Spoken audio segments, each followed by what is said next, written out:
Cari fratelli e sorelle, buongiorno.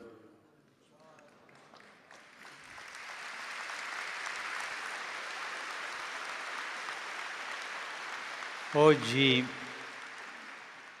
iniziamo le catechesi sulla misericordia secondo la prospettiva biblica, così da imparare la misericordia ascoltando quello che Dio stesso ci insegna con la sua parola. Iniziamo dall'Antico Testamento che ci prepara e ci conduce alla rivelazione piena di Gesù Cristo, nel quale il mondo in modo compiuto si rivela la misericordia del Padre. Nella Sacra Scrittura il Signore è presentato come Dio misericordioso. E questo è il suo nome, attraverso cui Egli si rivela, per così dire, il suo volto e il suo cuore. Egli stesso, come narra il libro dell'Esodo, rivelandosi a Mosè, si autodefinisce così: il Signore, Dio misericordioso e pietoso, lento all'ira e ricco all'amore e di fedeltà. Anche in altri testi ritroviamo questa formula con qualche variante, ma sempre l'insistenza è posta sulla misericordia e sull'amore di Dio che non si stanca mai di perdonare. Vediamo insieme una per una queste parole della Sacra Scrittura che ci parlano di Dio. Il Signore è misericordioso. Questa parola evoca un atteggiamento di tenerezza, come quello di una madre nei confronti del figlio.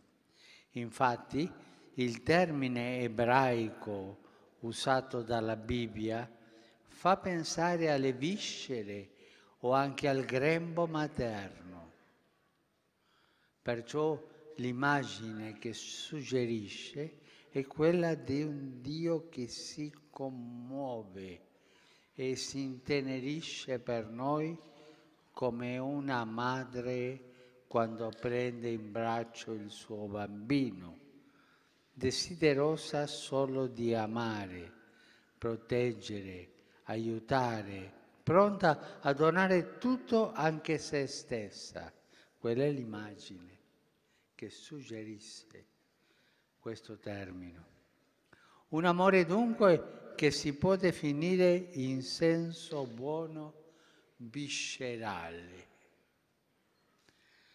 Poi è scritto che il Signore è pietoso, nel senso che fa grazia, ha compassione e nella sua grandezza si china su chi è debole e povero, sempre pronto ad accogliere, a comprendere, a perdonare.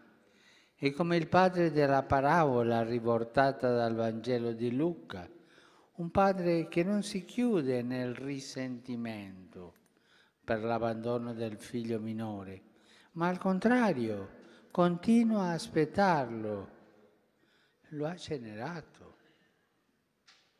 E poi gli corre incontro e lo abbraccia e non gli lascia neppure finire la sua confessione, come se le coprisse la bocca, no? Tanto è grande l'amore e la gioia per averlo ritrovato. E poi va anche a chiamare il figlio maggiore, che è sdegnato e non vuol far festa. Il figlio che è rimasto sempre a casa, ma vivendo come un servo più che come un figlio. Eppure su di lui il padre si china, lo invita a entrare, cerca di aprire il suo cuore all'amore perché nessuno rimanga escluso dalla festa della misericordia. e la misericordia è una festa. Di questo Dio misericordioso è detto anche che è lento all'ira, letteralmente, lungo di respiro, cioè col respiro ampio della longanimità, della capacità di sopportare. Dio sa attendere i suoi tempi, non sono quelli impazienti degli uomini. Egli è come il saggio agricoltore che sa aspettare, lascia tempo al buon seme di crescere, malgrado la zizzania. E infine il Signore si proclama grande nell'amore e nella fedeltà. Com'è bella questa definizione di Dio. Qui c'è tutto, perché Dio è grande e potente, ma questa grandezza e potenza si dispiegano nell'amarci noi così piccoli, così incapaci. La parola amore qui utilizzata indica l'affetto, la grazia, la bontà. Non è un amore di telenovela. È l'amore che fa il primo passo, che non dipende dai meriti umani, ma da un'immensa gratuità. È la sollecitudine divina che niente può fermare, neppure il peccato, perché sa andare al di là del peccato, vincere il male e perdonarlo. Una fedeltà senza limiti. Ecco l'ultima parola della rivelazione di Dio a Mosè. La fedeltà di Dio non viene mai meno, perché il Signore è il custode che, come dice il Salmo, non si addormenta, ma vigila continuamente su di noi per portarci alla vita. Non lascerà vacillare il tuo piede, dice il Salmo. Non si addormenterà il tuo custode, non si addormenterà, non prenderà sonno il custode di Israele. Il Signore ti custodirà da ogni male, Egli custodirà la tua vita. Il Signore ti custodirà quando esci e quando entri, da ora e per sempre. E questo Dio misericordioso è fedele nella sua misericordia. E Paolo dice una cosa bella. Se tu, in confronto di lui, non sei fedele, lui rimarrà fedele, perché non può rinnegare se stesso.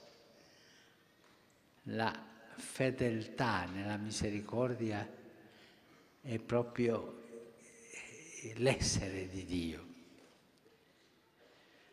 E per questo Dio è totalmente sempre affidabile, una presenza solida e stabile.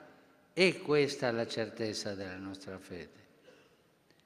E allora, in questo giubileo della misericordia, affidiamoci totalmente a Lui e sperimentiamo la gioia di essere amati da questo Dio misericordioso e pietoso, lento all'ira e grande nell'amore e nella fedeltà.